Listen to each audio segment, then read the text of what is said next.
I can remember the Honorable Elijah Muhammad always thinking, reflecting on the condition of his people.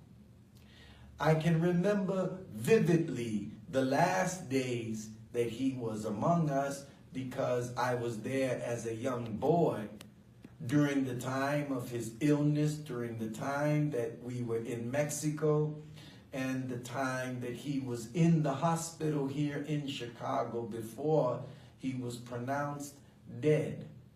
And one of the vivid memories that came into my mind before this short interview was a time that we were in the home in Mexico, and before he proceeded to walk up the steps of the home, he paused and he leaned over and he said these words in the presence of my mother and myself. I was the only one around.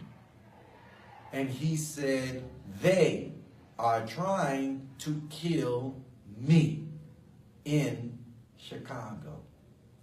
I was only 10 years of age, and of course, to hear that coming from your father and not having context or perspective to make sense of those words, they disturbed me.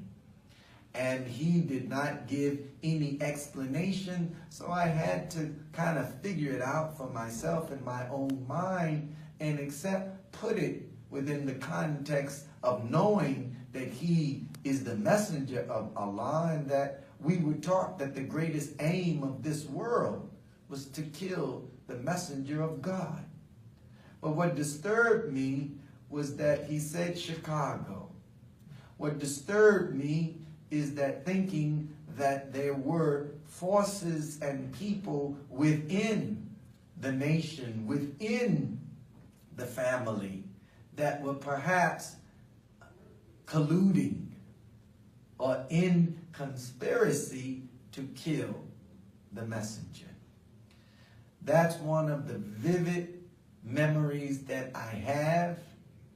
And he followed up with that by saying, after he said, "They're trying to kill me," and he said, in effect, "They're not going to get away with it."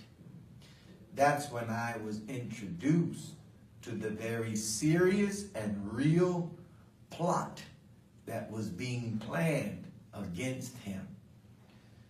There are so many wonderful memories, very short, but absolutely significant, that I have, and I hope to come back again on this platform and medium to share some of those moments with the Honorable Elijah Muhammad as a young boy, and of course, some of my wonderful, many moments with the Honorable Minister Louis Farrakhan, that he has helped me to really grow up in my father's work.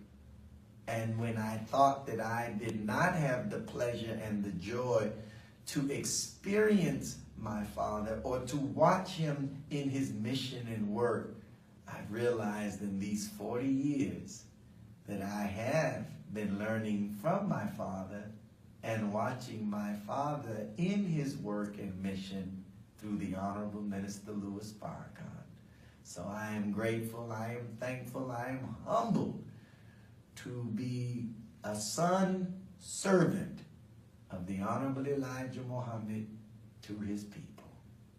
Thank you for the opportunity and the privilege to share a few moments of reflection.